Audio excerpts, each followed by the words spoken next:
ਲਾਜ ਰਖੀ ਹਰ ਪ੍ਰਭ ਜੀ, ਸ਼ੀਨਤ ਬਸਤਰ ਦੀਨ ਬਹੁ ਸਾਜ। ਸੁਦਾਮਾ ਆਪਦਾ ਤੇ ਰਾਖਿਆ, ਗਨਕਾ ਪੜਤ ਪੂਰੇ ਤਿਹ ਕਾਜ।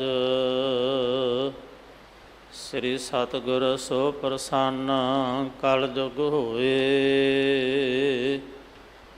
ਰਾਖਹੁ ਦਾਸ ਭਾਟ ਕੀ ਲਾਜ। ਵਾਹਿਗੁਰੂ ਸਾਹਿਬ ਜੀ। ਗੌੜੀ ਮਹੱਲਾ ਪੰਜਵਾ। ਤੁਮਰੀ ਕਿਰਪਾ ਤੇ ਜਪੀਐ ਨਾਉ, ਤੁਮਰੀ ਕਿਰਪਾ ਤੇ ਦਰਗਹ ਥਾਉ। ਤੁਮਰੀ ਕਿਰਪਾ ਤੇ ਜਪੀਐ ਨਾਉ, ਤੁਮਰੀ ਕਿਰਪਾ ਤੇ ਦਰਗਹ ਥਾਉ। ਤੁਝ ਬਿਨ ਪਾਰ ਬ੍ਰਹਮ ਨਹੀਂ ਕੋਇ, ਤੁਮਰੀ ਕਿਰਪਾ ਤੇ ਸਦਾ ਸੁਖ ਹੋਏ। ਰਹਾਉ ਤੁਮ ਮਨ ਵਸੇ, ਤਉ ਦੁਖ ਨਾ ਲਾਗੈ। ਤੁਮਰੀ ਕਿਰਪਾ ਤੇ ਭ੍ਰਮ ਭਉ ਭਾਗੈ। ਪਾਰ ਬ੍ਰਹਮ ਅਪਰੰਪਰ ਸੁਆਮੀ, ਸਗਲ ਘਟਾ ਕੇ ਅੰਤਰ ਜਾਮੀ। ਕਰੋ ਅਰਦਾਸ ਆਪਣੇ ਸਤਿਗੁਰ ਪਾਸ, ਨਾਨਕ ਨਾਮ ਮਿਲੈ ਸਚ ਰਾਸ। ਕਰੋ ਅਰਦਾਸ ਆਪਣੇ ਸਤਿਗੁਰ ਪਾਸ, ਨਾਨਕ ਨਾਮ ਮਿਲੈ ਸਚ ਰਾਸ।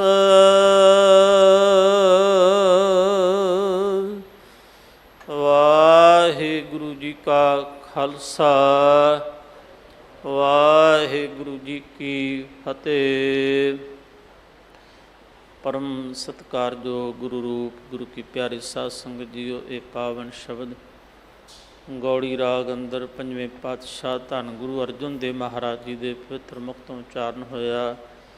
ਧੰਨ ਸ਼੍ਰੀ ਗੁਰੂ ਗ੍ਰੰਥ ਸਾਹਿਬ ਮਹਾਰਾਜ ਜੀ ਦੇ ਪਾਵਨ ਅੰਗ 192 ਉੱਪਰ ਸੁਭਾਇਮਾਨ ਹੈ। ਇਸ ਪਾਵਨ ਸ਼ਬਦ ਦੀ ਵਿਚਾਰ ਆਪ ਜੀ ਨੂੰ ਸਰਵਣ ਕਰਾ ਰਹੇ ਨੇ ਸਤਿਕਾਰਯੋਗ ਗਿਆਨੀ ਪ੍ਰਿਤਪਾਲ ਸਿੰਘ ਜੀ, ਗੁਰਦੁਆਰਾ ਦੁੱਖ ਨਿਵਾਰਨ ਪਟਿਆਲਾ। ਆਓ ਬੜੇ ਪਿਆਰ ਦੇ ਨਾਲ ਗਿਆਨੀ ਜੀ ਦੇ ਪਾਸੋਂ ਇਲਾਹੀ ਬਾਣੀ ਦੀ ਕਥਾ ਸਰਵਣ ਕਰੀਏ ਜੀ। ਵਾਹਿਗੁਰੂ ਜੀ ਕਾ ਖਾਲਸਾ, ਵਾਹਿਗੁਰੂ ਜੀ ਕੀ ਫਤਿਹ।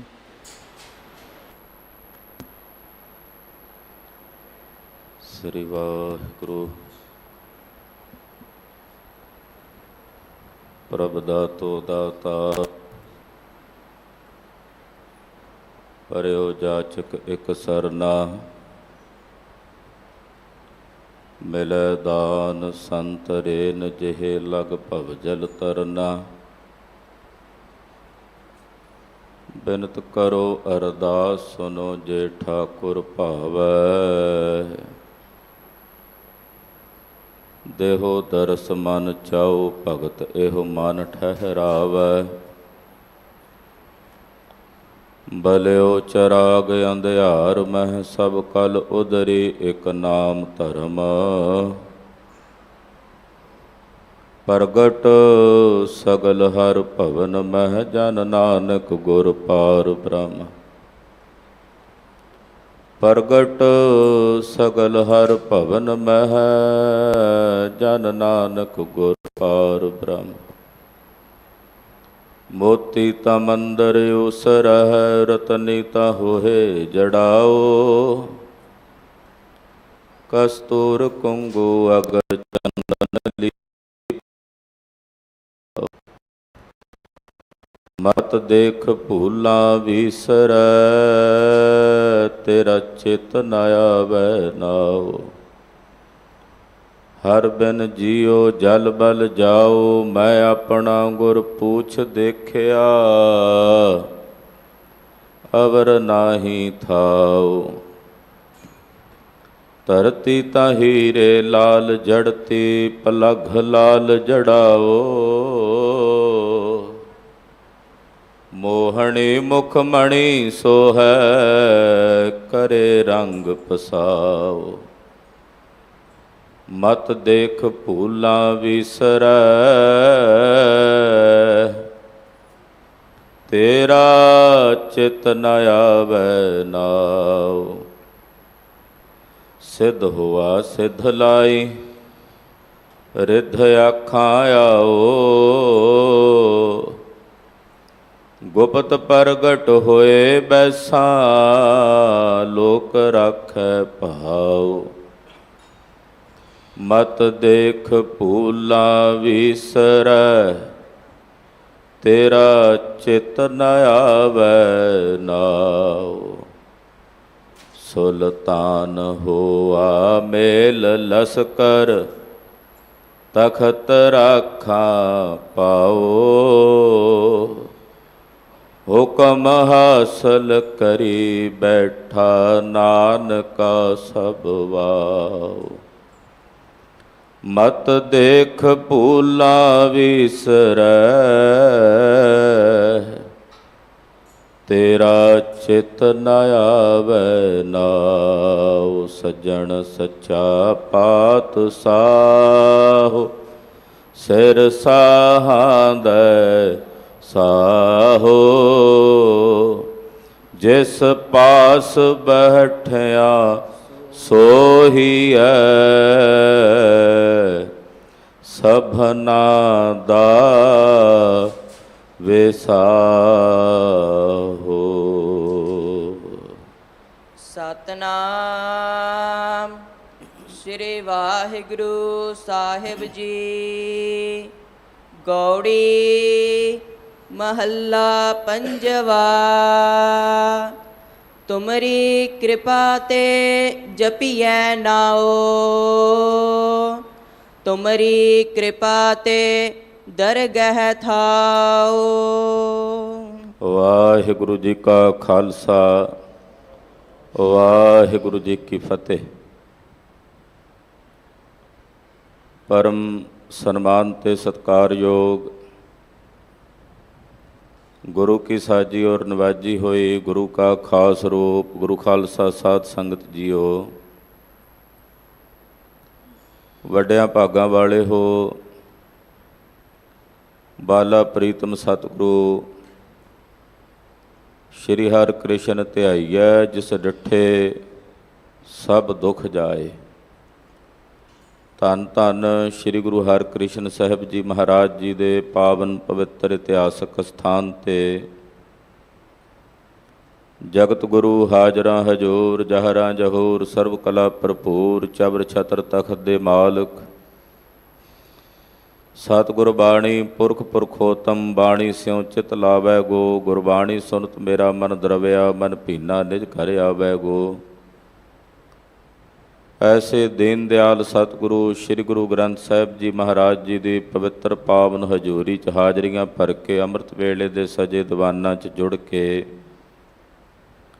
ਸਤਿਗੁਰੂ ਜੀ ਦੀ ਰੱਬੀ ਬਾਣੀ, ਤੁਰਕੀ ਬਾਣੀ, ਅਕਾਲੀ ਬਾਣੀ, ਸ੍ਰੀ ਆਸਾ ਜੀ ਦੀ ਵਾਰ ਦੇ ਸ਼ਬਦ ਕੀਰਤਨ, ਰਾਗੀ ਸਿੰਘਾਂ ਦੀ ਰਸਨਾ ਤੋਂ ਆਪ ਜੀ ਨੇ ਬਹੁਤ ਹੀ ਅਦਬ ਸਤਿਕਾਰ, ਸ਼ਰਧਾ ਭਾਵਨਾ ਦੇ ਸਹਿਤ ਸਰਵਣ ਕੀਤੇ ਹਨ। ਸਤਿਗੁਰੂ ਜੀ ਦੇ ਵੱਲੋਂ ਚਲਾਈ ਗਈ ਮਰਿਆਦਾ ਅਨੁਸਾਰ ਗੁਰਦੇਵ ਦੀ ਪਾਵਨ ਅੰਮ੍ਰਿਤ ਗੁਰਬਾਣੀ ਦੇ ਕੀਰਤਨ ਤੋਂ ਉਪਰੰਤ ਜੋ ਸਤਿਗੁਰਾਂ ਦੀ ਬਾਣੀ ਦੀ ਕਥਾ ਦੀ ਮਰਿਆਦਾ ਹੈ, ਉਸ ਮਰਿਆਦਾ ਤਹਿਤ ਸਤਿਗੁਰਾਂ ਦੇ ਪਾਵਨ ਸ਼ਬਦ ਦੀ ਕਥਾ ਸਰਵਣ ਕਰਨ ਲਈ ਇਸ ਵਕਤ ਆਪ ਜੀ ਗੁਰੂ ਚਰਨਾਂ ਵਿੱਚ ਤਤਪਰ ਹੋ ਕੇ, ਸਾਵਧਾਨ ਹੋ ਕੇ ਜੁੜ ਬੈਠੇ ਹੋ। ਲੜੀਵਾਰ ਕਥਾ ਸ੍ਰੀ ਗੁਰੂ ਗ੍ਰੰਥ ਸਾਹਿਬ ਜੀ ਦੇ ਪਾਵਨ ਸਰੂਪ ਦੀ ਮਹਾਰਾਜ ਜੀ ਦੀ ਦਇਆ ਮਾਇਆ ਨਾਲ ਇਸ ਸਥਾਨ 'ਤੇ ਚੱਲ ਰਹੀ ਹੈ। ਗੌੜੀ ਰਾਗ ਵਿੱਚ ਪੰਚਮ ਪਾਤਸ਼ਾਹ ਧੰਨ ਸ੍ਰੀ ਗੁਰੂ ਅਰਜਨ ਦੇਵ ਸਾਹਿਬ ਜੀ ਮਹਾਰਾਜ ਜੀ ਦੇ ਪਾਵਨ ਸ਼ਬਦ ਹਨ। ਸਤਿਗੁਰਾਂ ਦੇ ਪਾਵਨ ਦਰਬਾਰ ਦੇ ਗ੍ਰੰਥੀ ਸਿੰਘ ਜੀ ਪਾਸੋਂ, ਭਾਈ ਸਾਹਿਬ ਜੀ ਪਾਸੋਂ ਆਪ ਜੀ ਨੇ ਸ਼ਬਦ ਸਰਵਣ ਕੀਤਾ ਹੈ। ਆਓ ਗੁਰਬਾਣੀ ਦੀ ਵਿਚਾਰ ਨਾਲ ਜੁੜੀਏ। ਸਤਿਗੁਰਾਂ ਦੀ ਬਾਣੀ ਦੀ ਵਿਚਾਰ ਬ੍ਰਹਮ ਦੀ ਵਿਚਾਰ ਹੈ, ਪਰਮੇਸ਼ਰ ਦੀ ਵਿਚਾਰ ਹੈ, ਅਕਾਲ ਪੁਰਖ ਦੀ ਵਿਚਾਰ ਹੈ, ਕਿਉਂਕਿ ਵਾਹੋ ਵਾਹੋ ਬਾਣੀ ਨਿਰੰਕਾਰ ਹੈ।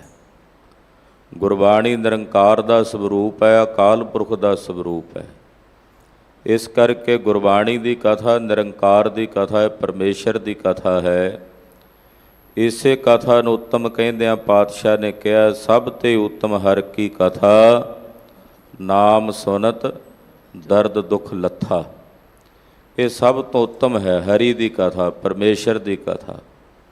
ਕਥਾਵਾਂ ਤਾਂ ਹੋਰ ਵੀ ਬਹੁਤ ਪ੍ਰਕਾਰ ਦੀਆਂ ਸੰਸਾਰ ਵਿੱਚ ਕਥੀਆਂ ਜਾਂਦੀਆਂ, ਰਾਜਿਆਂ ਰਾਣਿਆਂ ਦੀਆਂ ਕਹਾਣੀਆਂ ਕਥਾਵਾਂ ਕਹੀਆਂ ਜਾਂਦੀਆਂ, ਪਰ ਦੁਨੀਆਂ ਦੀਆਂ ਜਿੰਨੀਆਂ ਕਥਾਵਾਂ ਹਨ, ਸਭ ਤੋਂ ਉੱਤਮ ਕਥਾ ਸਤਿਗੁਰਾਂ ਦੀ ਬਾਣੀ ਦੀ ਕਥਾ ਹੈ, ਪਰਮੇਸ਼ਰ ਦੀ ਕਥਾ ਹੈ। ਮਨ ਬਿਰਤੀਆਂ ਇਕਾਗਰ ਕਰੀਏ। ਪੰਚਮ ਪਾਤਸ਼ਾਹ ਧੰਨ ਗੁਰੂ ਅਰਜਨ ਦੇਵ ਸਾਹਿਬ, ਧਰਨ ਗਗਨ ਨਵਖੰਡ ਮੈਂ ਜੋਤ ਸਵਰੂਪੀ ਰਹੋ ਭਰ, ਭਨ ਮਥਰਾ ਕਛ ਭੇਦ ਨਹੀਂ ਗੁਰ ਅਰਜਨ ਪ੍ਰਤੱਖ ਹਰ। ਐਸੇ ਸਤਿਗੁਰੂ ਗੁਰੂ ਅਰਜਨ ਦੇਵ ਸਾਹਿਬ ਜੀ ਦੇ ਪਵਿੱਤਰ ਚਰਨਾਂ ਵਿੱਚ ਆਪਣਾ ਧਿਆਨ ਕੇਂਦਰਿਤ ਕਰਦਿਆਂ ਹੋਇਆਂ, ਗੁਰੂ ਚਰਨਾਂ 'ਚ ਆਪਣੀਆਂ ਹਾਜ਼ਰੀਆਂ ਲਵਾਉਂਦਿਆਂ ਸਮੂਹ ਮਾਈ ਭਾਈ ਆਖੋ ਜੀ ਸਤਨਾਮ ਸ਼੍ਰੀ ਵਾਹਿਗੁਰੂ ਸਾਹਿਬ ਜੀ। ਸਤਨਾਮ ਸ਼੍ਰੀ ਵਾਹਿਗੁਰੂ ਸਾਹਿਬ ਜੀ। ਗੌੜੀ ਮਹੱਲਾ ਪੰਜਵਾ।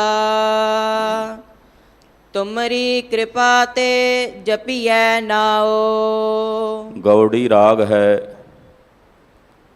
ਪੰਚਮ ਪਾਤਸ਼ਾਹ ਧੰਨ ਸ੍ਰੀ ਗੁਰੂ ਅਰਜਨ ਦੇਵ ਸਾਹਿਬ ਜੀ ਮਹਾਰਾਜ ਜੀ ਦਾ ਉਚਾਰਨ ਕੀਤਾ ਗਿਆ ਪਾਵਨ ਪਵਿੱਤਰ ਸ੍ਰੀ ਮੁਖਵਾਕ ਸ਼ਬਦ ਹੈ, ਜੋ ਸ੍ਰੀ ਗੁਰੂ ਗ੍ਰੰਥ ਸਾਹਿਬ ਜੀ ਮਹਾਰਾਜ ਜੀ ਦੇ 192 ਅੰਗ ਤੇ ਸ਼ੋਭਨੀਕ ਹੈ।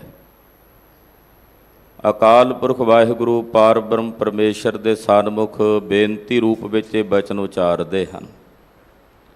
ਹੇ ਵਾਹਿਗੁਰੂ ਜੀ, ਤੁਹਾਡੀ ਕਿਰਪਾ ਨਾਲ ਹੀ ਤੁਹਾਡਾ ਨਾਮ ਜਪੀਦਾ ਹੈ। ਬਿਨਾਂ ਨਿਰੰਕਾਰ ਅਕਾਲ ਪੁਰਖ ਪਰਮੇਸ਼ਰ ਦੀ ਕਿਰਪਾ ਤੋਂ ਪਰਮੇਸ਼ਰ ਦਾ ਨਾਮ ਨਹੀਂ ਜਪਿਆ ਜਾ ਸਕਦਾ। ਉਹਦੀ ਕਿਰਪਾ ਹੋਈ ਤੇ ਸਾਨੂੰ ਇਹ ਮਨੁੱਖੀ ਜਾਮੇ ਦੀ, ਇਸ ਮਨੁੱਖੀ ਜਨਮ ਦੀ ਪ੍ਰਾਪਤੀ ਹੋਈ।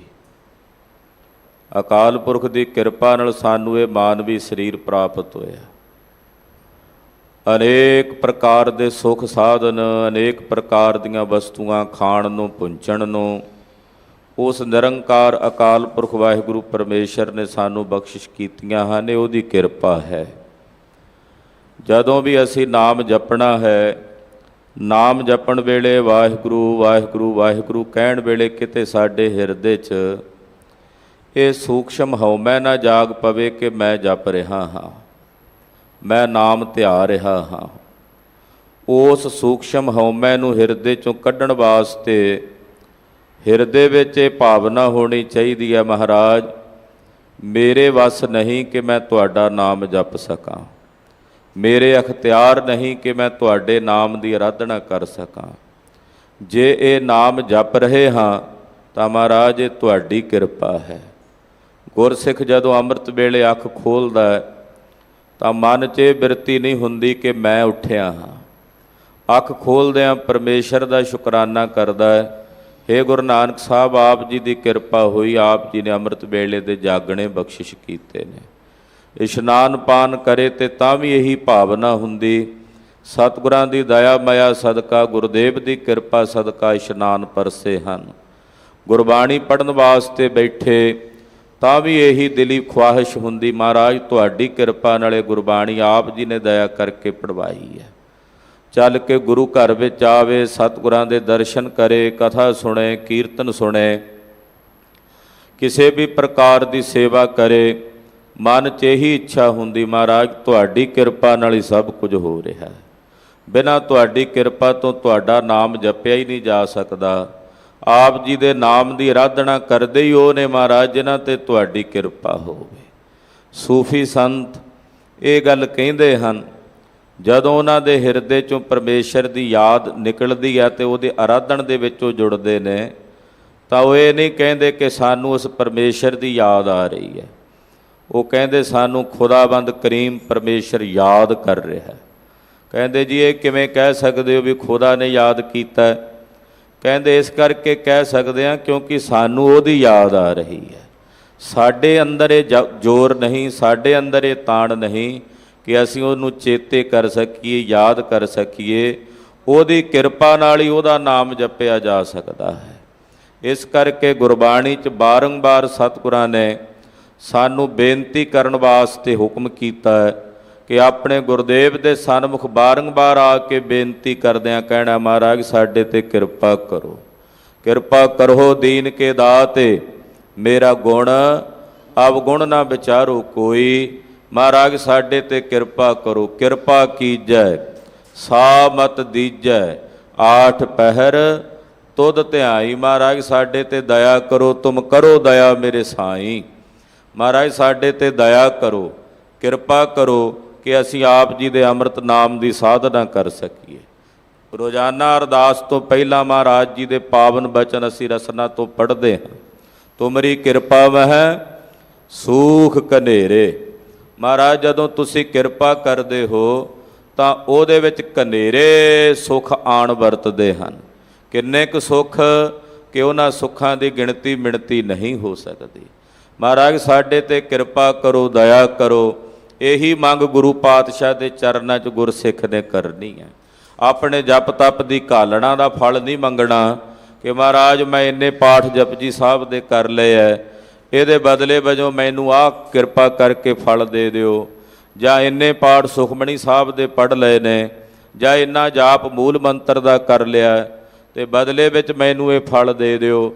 ਜਿੰਨੀ ਬਾਣੀ ਪੜ੍ਹੋ, ਜਿੰਨਾ ਭਜਨ ਕਰੋ, ਜਿੰਨੀ ਵੀ ਸੇਵਾ ਅਤੇ ਸਿਮਰਨ ਕਰੋ, ਬਾਅਦ ਵਿੱਚ ਇਹੀ ਅਰਦਾਸ ਕਰਕੇ ਬੇਨਤੀ ਕਰਨੀ ਹੈ, ਮਹਾਰਾਜ ਕਿਰਪਾ ਕਰੋ, ਦਇਆ ਕਰੋ। ਤੁਹਾਡੀ ਕਿਰਪਾ ਵਿੱਚ ਸਾਰਾ ਕੁਝ ਹੀ ਹੈ। ਜੇ ਅਸੀਂ ਕੱਲੀ ਕੱਲੀ ਸ਼ੈ ਮੰਗਾਂਗੇ ਬਹੁਤ ਕੁਝ ਰਹਿ ਜਾਏਗਾ। ਜੇ ਕਿਰਪਾ ਮੰਗ ਲਾਂਗੇ ਤਾਂ ਕਿਰਪਾ ਵਿੱਚ ਸਾਰਾ ਕੁਝ ਹੀ ਆ ਜਾਂਦਾ ਹੈ। ਤੋ ਮਹਾਰਾਜ ਜਿਨ੍ਹਾਂ 'ਤੇ ਤੁਹਾਡੀ ਕਿਰਪਾ ਹੈ ਉਹੀ ਤੁਹਾਡੇ ਅੰਮ੍ਰਿਤ ਨਾਮ ਨੂੰ ਆਪਣੀ ਰਸਨਾ ਤੋਂ ਕਹਿੰਦੇ ਹਨ। ਤੁਮਰੀ ਕਿਰਪਾ 'ਤੇ ਜਪੀਆ ਨਾਉ। ਮਹਾਰਾਜ ਤੁਹਾਡੀ ਕਿਰਪਾ ਨਾਲ ਹੀ ਨਾਮ ਜਪਿਆ ਜਾਂਦਾ ਹੈ। ਬਿਨਾਂ ਤੁਹਾਡੀ ਦਇਆ ਤੋਂ ਤੁਹਾਡੇ ਨਾਮ ਦੀ ਆਰਾਧਨਾ ਨਹੀਂ ਹੋ ਸਕਦੀ। ਤੁਮਰੀ ਕਿਰਪਾ ਤੇ ਦਰਗਹਿ ਥਾਓ। ਮਹਾਰਾਜ ਤੁਹਾਡੀ ਕਿਰਪਾ ਨਾਲ ਹੀ ਨਿਰੰਕਾਰ ਦੀ ਦਰਗਾਹ ਵਿੱਚ ਥਾਂ ਮਿਲਦੀ ਹੈ। ਹੁਣ ਨਿਥਾਵੇਂ ਹੋਏ ਫਿਰਦੇ ਹਾਂ, ਜਨਮ ਲੈ ਕੇ ਇਸ ਲੋਕ ਵਿੱਚ ਆਈਦਾ, ਮੌਤ ਤੋਂ ਬਾਅਦ ਫਿਰ ਚਲੇ ਜਾਈਦਾ ਹੈ। ਫਿਰ ਜਨਮ ਲੈ ਕੇ ਆਈਦਾ ਹੈ, ਲੋਕ ਤੋਂ ਪਰਲੋਕ, ਪਰਲੋਕ ਤੋਂ ਲੋਕ। ਨਾ ਇਸ ਲੋਕ ਵਿੱਚ ਥਾਂ ਮਿਲਦੀ ਹੈ ਅਤੇ ਨਾ ਪਰਲੋਕ ਵਿੱਚ। ਜਦੋਂ ਥਾਂ ਨਾ ਮਿਲੇ ਉਹਨੂੰ ਕਹਿੰਦੇ ਆ ਜਨਮ ਅਤੇ ਮਰਨ ਦੇ ਚੱਕਰ ਵਿੱਚ ਭਟਕਣਾ, 84 ਲੱਖ ਜੂਨੀਆਂ ਦੇ ਭਰਮਣ ਦੇ ਵਹਿਣ ਵਿੱਚ ਵਹਿਣਾ। ਪਰ ਹੇ ਵਾਹਿਗੁਰੂ ਜੀ, ਜਿਨ੍ਹਾਂ ਤੇ ਤੁਸੀਂ ਆਪਣੀ ਕਿਰਪਾ ਦ੍ਰਿਸ਼ਟੀ ਕਰਦੇ ਹੋ ਉਹਨਾਂ ਨੂੰ ਨਿਰੰਕਾਰ ਵਾਹਿਗੁਰੂ ਪਰਮੇਸ਼ਰ ਦੀ ਦਰਗਾਹ ਵਿੱਚ ਥਾਂ ਮਿਲ ਜਾਂਦੀ ਹੈ। ਯਾਨੀ ਕਿ ਅਕਾਲ ਪੁਰਖ ਦੇ ਸਰੂਪ ਵਿੱਚ ਸदैवी ਕਾਲ ਲਈ ਉਹਨਾਂ ਨੂੰ ਸਥਿਤੀ ਤੇ ਟਿਕਾਣਾ ਮਿਲ ਜਾਂਦਾ ਹੈ। ਫਿਰ ਉਹ ਆਵਾਗਾਉਣ ਦੇ ਚੱਕਰਾਂ ਤੋਂ ਰਹਿਤ ਹੋ ਜਾਂਦੇ ਨੇ। ਬਹੁਰ ਹਮ ਕਾਹੇ ਆਵਹਿਗੇ, ਐਸੀ ਅਵਸਥਾ ਦੇ ਵਿੱਚ ਉਹ ਜਾ ਕੇ ਟਿਕ ਜਾਂਦੇ ਨੇ ਜਿੱਥੇ ਜਾ ਕੇ ਉਹਨਾਂ ਨੂੰ ਆਵਾਗਾਉਣ ਦੇ ਚੱਕਰਾਂ ਵਿੱਚ ਨਹੀਂ ਭਟਕਣਾ ਪੈਂਦਾ। ਉਹਨੂੰ ਕਹਿੰਦੇ ਨੇ ਥਾਂ ਮਿਲ ਗਈ। ਅਕਾਲ ਪੁਰਖ ਵਾਹਿਗੁਰੂ ਪਰਮੇਸ਼ਰ ਦੇ ਚਰਨਾਂ 'ਚ ਨਿਵਾਸ ਮਿਲ ਗਿਆ।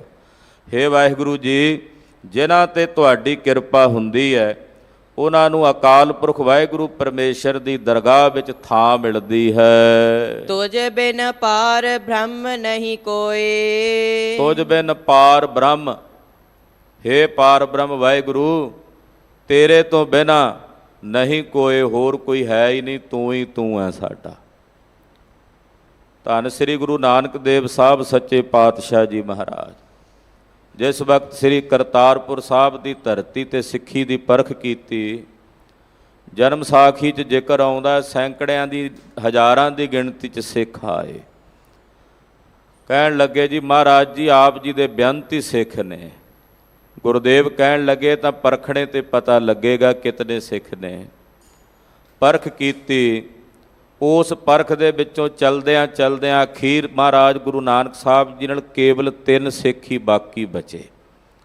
ਮਹਾਰਾਜ ਜੀ ਨੇ ਸ਼ਿਕਾਰੀ ਦਾ ਰੂਪ ਬਣਾਇਆ ਹੋਇਆ। 3 ਸਿੱਖ ਨੇ ਨਾਲ। ਇੱਕ ਸਿੱਖ ਦਾ ਨਾਮ ਹੈ ਬ੍ਰਹਮ ਗਿਆਨੀ ਧੰਨ ਬਾਬਾ ਬੁੱਢਾ ਸਾਹਿਬ ਜੀ। ਦੂਸਰੇ ਗੁਰਸਿੱਖ ਨੇ ਮਲਸੀਆਂ ਨਗਰ ਦੇ ਰਹਿਣ ਵਾਲੇ ਭਾਈ ਸਾਹਿਬ ਭਾਈ ਭਗੀਰਥ ਜੀ। ਔਰ ਤੀਸਰੇ ਸਿੱਖ ਨੇ ਭਾਈ ਸਾਹਿਬ ਭਾਈ ਲਹਿਣਾ ਜੀ। ਤਿੰਨੇ ਨਾਲ ਰਹਿ ਗਏ। ਅਚਾਨਕ ਸਤਿਗੁਰੂ ਜੀ ਨੇ ਇੱਕ ਅਸਚਰਜ ਕੌਤਕ ਵਿਖਾਇਆ। ਕਹਿਣ ਲੱਗੇ ਮੁਰਦਾ ਪਿਆ, ਜੇ ਸਿੱਖ ਹੋ ਤੇ ਸਿੱਖ ਦਾ ਕਰਤੱਵ ਹੈ ਗੁਰੂ ਦਾ ਹੁਕਮ ਮੰਨਣਾ। ਇਹ ਮੁਰਦਾ ਭਖਣਾ ਪਵੇਗਾ, ਖਾਣਾ ਪਵੇਗਾ। ਬਾਬਾ ਬੁੱਢਾ ਸਾਹਿਬ ਤੇ ਭਾਈ ਭਗੀਰਥ ਜੀ ਨੇ ਆਖਿਆ ਮਹਾਰਾਜ ਮੁਰਦਾ ਖਾਣਾ ਤਾਂ ਸੰਭਵ ਹੈ।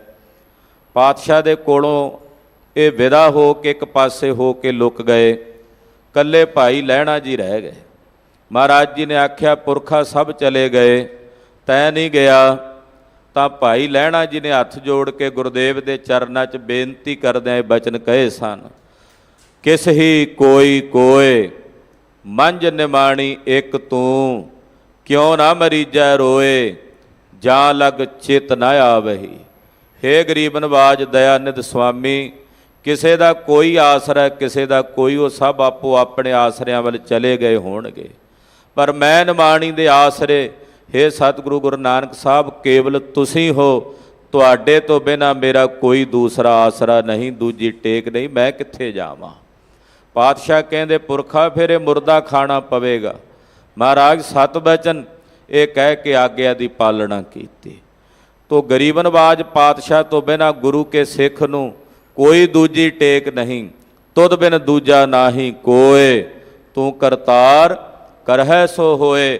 ਮਹਾਰਾਜ ਤੁਹਾਡੇ ਤੋਂ ਬਿਨਾਂ ਕੋਈ ਦੂਜਾ ਹੈ ਹੀ ਨਹੀਂ, ਤੁਸੀਂ ਹੋ। ਇੱਥੇ ਵੀ ਪਾਤਸ਼ਾਹ ਕਹਿ ਰਹੇ ਨੇ ਤੁਝ ਬਿਨ ਪਾਰ ਬ੍ਰਹਮ ਨਹੀਂ ਕੋਏ। ਹੇ ਪਾਰ ਬ੍ਰਹਮ, ਹੇ ਵਾਹਿਗੁਰੂ ਜੀ, ਤੁਹਾਡੇ ਤੋਂ ਬਿਨਾਂ ਹੋਰ ਕੋਈ ਨਹੀਂ ਹੈ। ਹਰ ਜਗ੍ਹਾ 'ਤੇ ਤੁਸੀਂ ਹੀ ਤੁਸੀਂ ਹੋ। ਤੁਹਾਡੇ ਤੋਂ ਬਿਨਾਂ ਕਿਸੇ ਹੋਰ ਦਾ ਵਜੂਦ ਹੀ ਕੋਈ ਨਹੀਂ। ਸਭ ਨਸ਼ਵਰ ਹੈ। ਨਾਸ਼ਵਾਨ ਵਸਤੂਆਂ ਨੂੰ ਕਿਵੇਂ ਕਹੀਏ ਹੈਣ, ਜੋ ਬਿਨਸ ਜਾਣ ਵਾਲੀਆਂ ਹਨ। ਜੋ ਸदैवी ਹਸਤੀ ਹੈ ਉਹ ਇੱਕ ਅਕਾਲ ਪੁਰਖ ਪਰਮੇਸ਼ਰ ਦੀ ਹਸਤੀ ਹੈ। ਇਸ ਕਰਕੇ ਮਹਾਰਾਜ ਤੁਹਾਡੇ ਤੋਂ ਬਿਨਾਂ ਹੋਰ ਕੋਈ ਨਹੀਂ। ਤੁਮਰੀ ਕਿਰਪਾ ਤੇ ਸਦਾ ਸੁਖ ਹੋਏ। ਮਹਾਰਾਜ ਜਿਨ੍ਹਾਂ ਤੇ ਤੁਸੀਂ ਕਿਰਪਾ ਕਰਦੇ ਹੋ, ਜਿਨ੍ਹਾਂ ਤੇ ਤੁਸੀਂ ਆਪਣੀ ਦਇਆ ਕਰਦੇ ਹੋ, ਉਹਨਾਂ ਦੇ ਹਿਰਦਿਆਂ ਵਿੱਚ ਸदैवी ਸੁਖ ਆਣ ਬਣਦਾ ਹੈ। ਜਿਨ੍ਹਾਂ ਤੇ ਕਿਰਪਾ ਕਰਦੇ ਉਹਨਾਂ ਨੂੰ ਸਦਾ ਦਾ ਸੁਖ ਮਿਲ ਜਾਂਦਾ, ਸਦਾ ਦਾ। ਸदैवी ਸੁਖ ਕਿਹੜਾ? ਸदैवी ਸੁਖ ਆਪਣੀ ਨਿਜਾਤਮਾ ਦੇ ਵਿੱਚ ਸੁਰਤ ਦਾ ਟਿਕ ਜਾਣਾ ਹੈ। ਜਦੋਂ ਨਿਜਾਤਮ ਆਨੰਦ ਵਿੱਚ ਸੁਰਤ ਟਿਕ ਜਾਏ ਉੱਥੇ ਫਿਰ ਸदैवी ਸੁਖ ਹੈ। ਸਦਾ ਘਣਾ ਆਨੰਦ ਉੱਥੇ ਬਣਿਆ ਰਹਿੰਦਾ। ਮਹਾਰਾਜ ਤੁਹਾਡੀ ਕਿਰਪਾ ਨਾਲ ਉਹ ਸदैवी ਸੁਖ ਗੁਰਮੁਖਾਂ ਨੂੰ, ਗੁਰਸਿੱਖਾਂ ਨੂੰ ਪ੍ਰਾਪਤ ਹੁੰਦਾ। ਰਹਾਉ ਤੁਮ ਮਨ ਵਸੇ ਤੋ ਦੁਖ ਨਾ ਲਾਗੈ। ਮਹਾਰਾਜ ਤੁਸੀਂ ਜਿਨ੍ਹਾਂ ਦੇ ਮਨ ਵਿੱਚ ਵਸ ਜਾਂਦੇ ਹੋ, ਹੁਣ ਕੋਈ ਆਖੇ ਪਰਮੇਸ਼ਰ ਤਾਂ ਸਾਰਿਆਂ ਦੇ ਮਨਾਂ 'ਚ ਵਸਦਾ, ਤੇ ਫਿਰ ਸਾਰਿਆਂ ਨੂੰ ਦੁੱਖ ਦੀ ਨਿਰਵਿਰਤੀ ਹੋ ਜਾਣੀ ਚਾਹੀਦੀ ਹੈ। ਵਸਦਾ ਸਾਰਿਆਂ ਵਿੱਚ ਹੀ ਹੈ।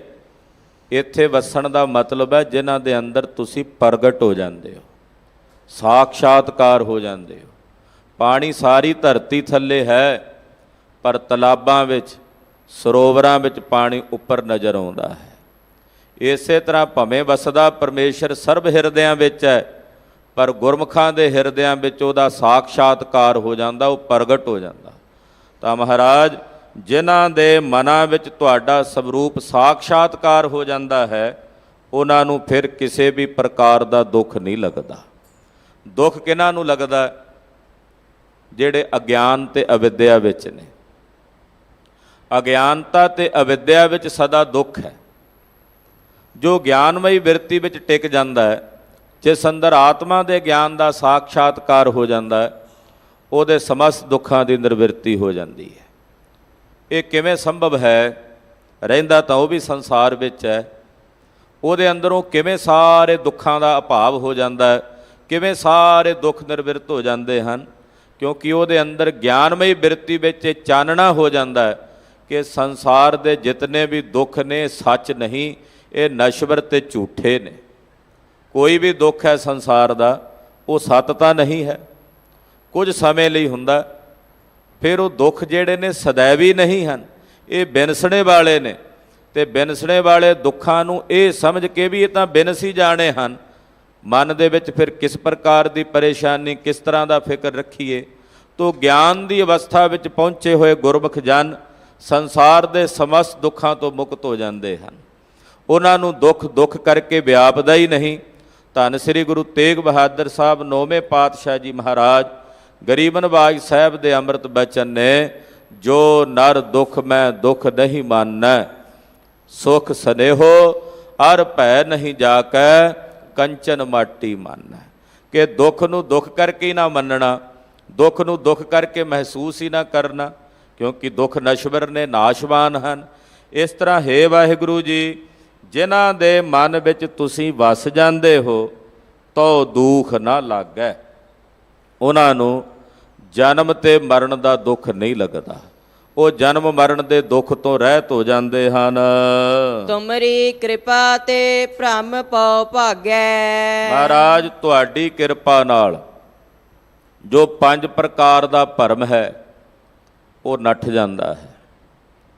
ਭਰਮ 5 ਤਰ੍ਹਾਂ ਦਾ ਮਹਾਂਪੁਰਖਾਂ ਵਿਦਵਾਨਾਂ ਦੱਸਿਆ ਹੈ।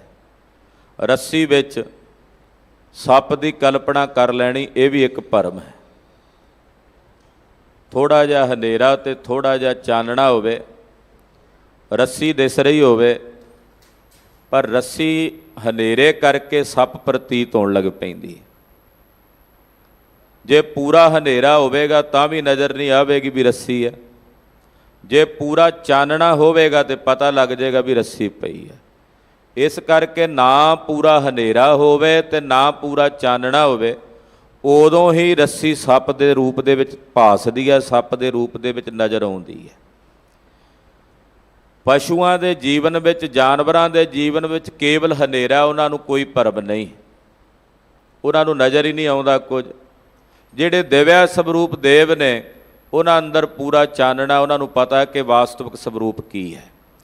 ਕੇਵਲ ਇੱਕ ਮਨੁੱਖੀ ਜਨਮ ਐਸਾ ਹੈ ਕਿ ਜਿਹਦੇ ਵਿੱਚ ਨਾ ਤਾਂ ਇਹਦੇ ਅੰਦਰ ਪੂਰਨ ਤੌਰ 'ਤੇ ਚਾਨਣਾ ਤੇ ਨਾ ਹੀ ਪੂਰਨ ਤੌਰ 'ਤੇ ਅੰਧਕਾਰ ਹੈ।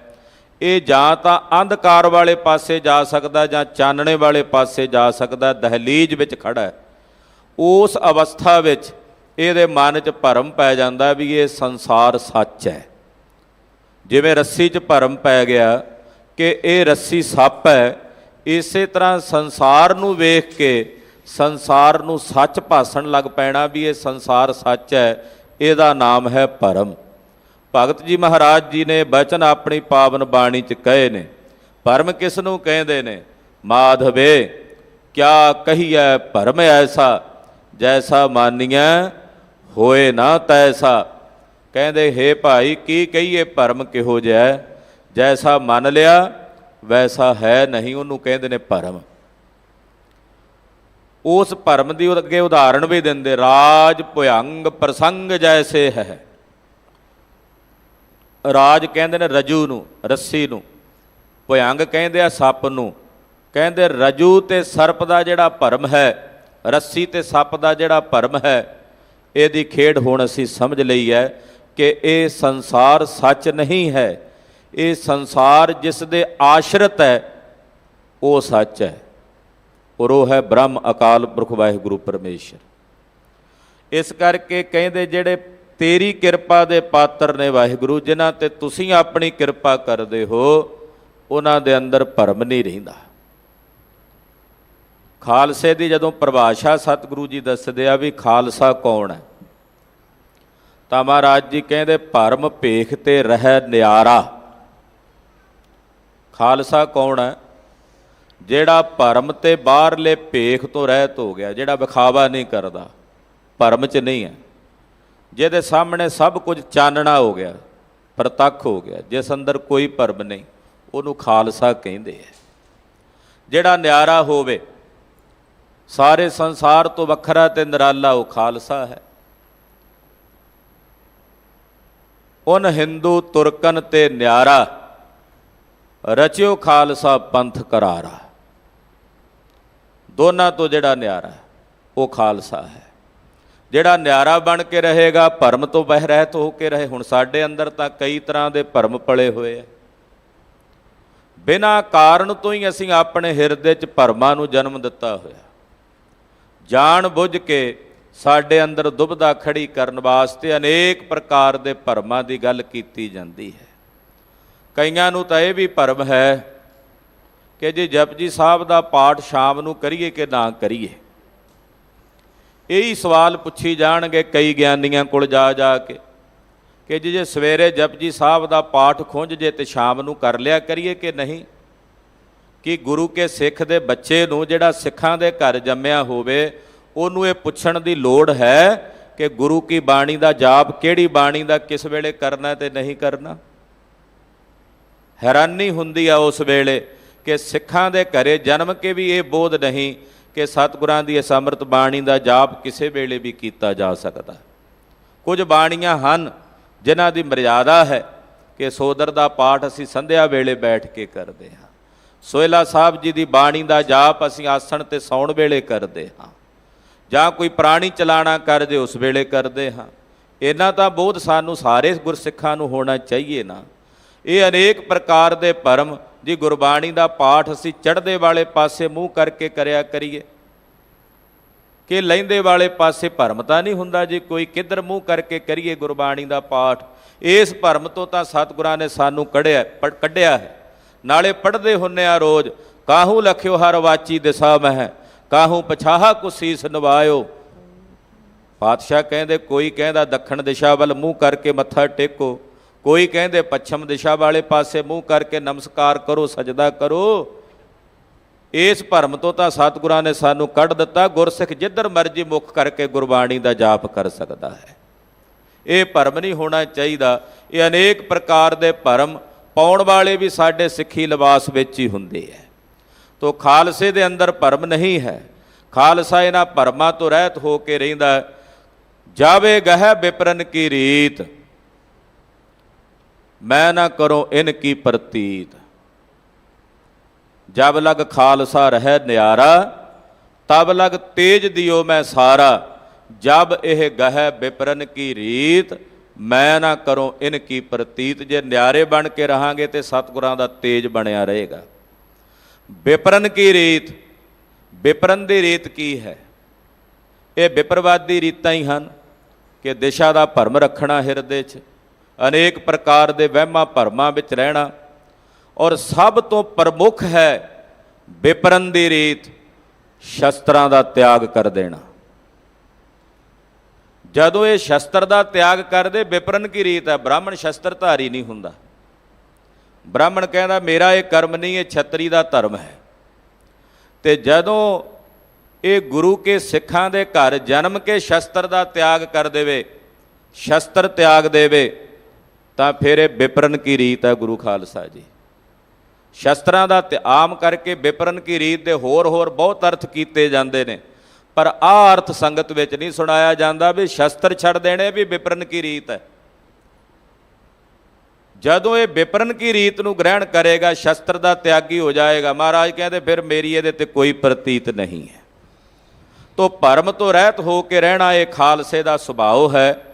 ਖਾਲਸੇ ਦੇ ਅੰਦਰ, ਗੁਰਸਿੱਖ ਦੇ ਅੰਦਰ ਭਰਮ ਨਹੀਂ ਹੁੰਦਾ। ਇੱਥੇ ਗਰੀਬ ਨਵਾਜ ਪਾਤਸ਼ਾਹ ਕਹਿ ਰਹੇ ਨੇ, ਮਹਾਰਾਜ ਜਿਨ੍ਹਾਂ ਤੇ ਤੁਸੀਂ ਆਪਣੀ ਕਿਰਪਾ ਕਰਦੇ ਹੋ ਉਹਨਾਂ ਦੇ ਹਿਰਦੇ 'ਚ ਭਰਮ ਨਹੀਂ ਰਹਿੰਦਾ, ਉਹ ਭਰਮ ਤੋਂ ਰਹਿਤ ਹੋ ਜਾਂਦੇ ਹਨ।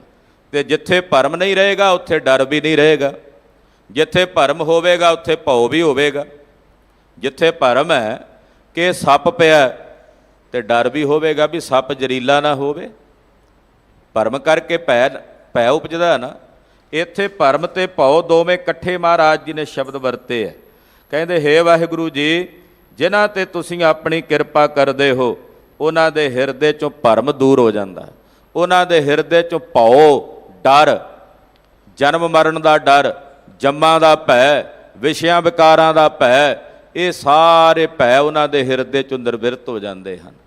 ਭਾਈ ਸਾਹਿਬ ਭਾਈ ਕਾਹਨ ਸਿੰਘ ਜੀ ਨਾਭਾ, ਖਾਲਸੇ ਪੰਥ ਦੇ ਮਹਾਨ ਵਿਦਵਾਨ, ਉਹ ਲਿਖਦੇ ਹੈ, ਕਹਿੰਦੇ ਨਿਰਭਉ ਦਾ ਜਾਪ ਜਪ ਕੇ, ਮੂਲ ਮੰਤਰ 'ਚ ਅਸੀਂ ਰੋਜ਼ ਨਿਰਭਉ ਕਹਿੰਦੇ ਹਾਂ, ਨਿਰਭਉ ਕਹਿੰਦੇ ਨਿਰਭਉ ਨਿਰਭਉ ਕਹਿ ਕੇ ਵੀ ਜੇ ਤੁਹਾਡੇ ਹਿਰਦੇ 'ਚ ਭਉ ਤੇ ਡਰ ਬਣਿਆ ਹੋਇਆ, ਇਹਦਾ ਮਤਲਬ ਤੁਸੀਂ ਕੇਵਲ ਜ਼ੁਬਾਨ ਤੋਂ ਕੁਰਲੀਆਂ ਕਰ ਰਹੇ ਹੋ, ਨਿਰਭਉ ਸ਼ਬਦ ਤੁਹਾਡੇ ਹਿਰਦੇ 'ਚ ਨਹੀਂ ਉਤਰਿਆ।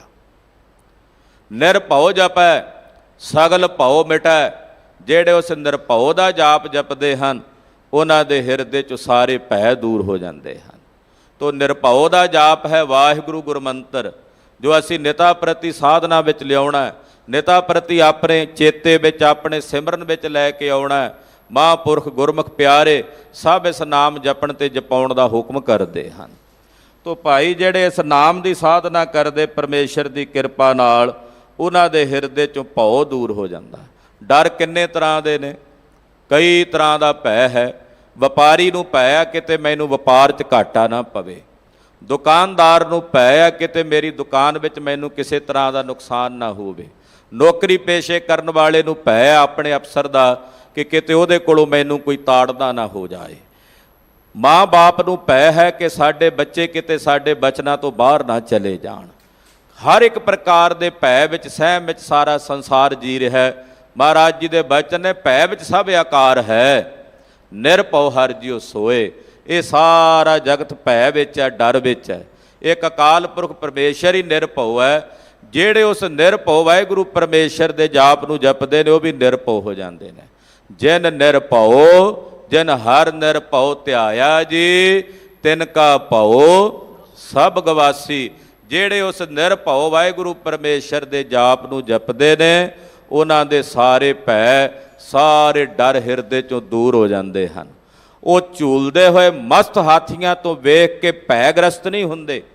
ਉਹ ਕਹਿੰਦੇ ਕਲਗੀਧਰ ਪਾਤਸ਼ਾਹ ਜੀ ਦਾ ਥਾਪੜਾ ਹੈ, ਇਹ ਹਾਥੀ ਸਾਡਾ ਕੱਖ ਨਹੀਂ ਵਿਗਾੜ ਸਕਦਾ।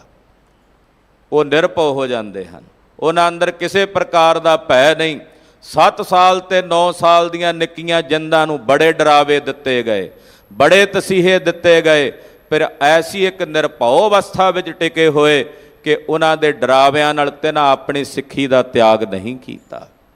ਅਨੇਕਾਂ ਮਹਾਨ ਸ਼ਹੀਦ ਜਿਨ੍ਹਾਂ ਨੂੰ ਰੋਜ਼ ਅਰਦਾਸ ਵਿੱਚ ਅਸੀਂ ਚੇਤੇ ਕਰਦੇ ਹਾਂ, ਚਾਹੇ ਉਹ ਸ਼ਹੀਦ ਭਾਈ ਤਾਰੂ ਸਿੰਘ ਸਾਹਿਬ ਹਨ, ਚਾਹੇ ਸ਼ਹੀਦ ਭਾਈ ਮਨੀ ਸਿੰਘ ਸਾਹਿਬ ਹਨ। ਬੰਦ ਕਟਾ ਲਏ, ਖੋਪਰ ਲੁਹਾ ਲਏ, ਚਰਖੜੀਆਂ ਤੇ ਚੜ੍ਹ ਕੇ ਸ਼ਹੀਦੀਆਂ ਪ੍ਰਾਪਤ ਕਰ ਲਈਆਂ, ਪਰ ਦੁਸ਼ਮਣ ਤੋਂ ਖੌਫ ਜ਼ਿਆਦਾ ਨਹੀਂ ਹੋਏ। ਨਿਰਭੈਤਾ ਦੀ ਅਵਸਥਾ ਦੇ ਰੰਗ ਵਿੱਚ ਰੰਗੇ ਹੋਏ ਅਕਾਲ ਪੁਰਖ ਦੇ ਚਰਨਾਂ 'ਚ ਭੇਦ ਹੋ ਗਏ। ਧੰਨ ਗੁਰੂ ਤੇਗ ਬਹਾਦਰ ਸਾਹਿਬ 9ਵੇਂ ਪਾਤਸ਼ਾਹ ਨੇ ਇਸੇ ਦਿੱਲੀ ਦੀ ਧਰਤੀ ਤੇ ਬਚਨ ਆਪਣੇ ਮੁਖੋਂ ਕਹੇ, ਭੈ ਕਾਹੂ ਕੋ ਦੇਤ ਨਹਿ ਭੈ ਬਾਨਤ ਆਨ। ਅਸੀਂ ਨਾ ਕਿਸੇ ਨੂੰ ਡਰਾਵਾ ਦਿੰਦੇ ਹਾਂ, ਨਾ ਹੀ ਕਿਸੇ ਦਾ ਭੈ ਤੇ ਡਰ ਮੰਨਦੇ ਹਾਂ। ਇਹੋ ਜਿਹਾ ਮਹਾਨ ਸਿਧਾਂਤ ਜਗਤ ਗੁਰੂ ਸ੍ਰੀ ਗੁਰੂ ਤੇਗ ਬਹਾਦਰ ਸਾਹਿਬ ਨੇ ਸਾਨੂੰ ਬਖਸ਼ਿਸ਼ ਕੀਤਾ। ਜਿਹੜੇ ਉਸ ਨਿਰਭਉ ਪਰਮੇਸ਼ਰ ਦੇ ਜਾਪ ਨੂੰ ਜਪਦੇ ਆ, ਉਹਦੀ ਕਿਰਪਾ ਦੇ ਪਾਤਰ ਬਣਦੇ ਹਨ, ਉਹਨਾਂ ਦੇ ਹਿਰਦੇ 'ਚ ਭਉ ਨਹੀਂ ਰਹਿੰਦਾ। ਉਹ ਜਪ ਜਪ ਕੇ ਪਰਮੇਸ਼ਰ ਦੇ ਜਾਪ ਨੂੰ ਭਉ ਤੋਂ ਰਹਿਤ ਹੋ ਜਾਂਦੇ ਹਨ। ਸਤਿਨਾਮ ਵਾਹਿਗੁਰੂ, ਸਤਿਨਾਮ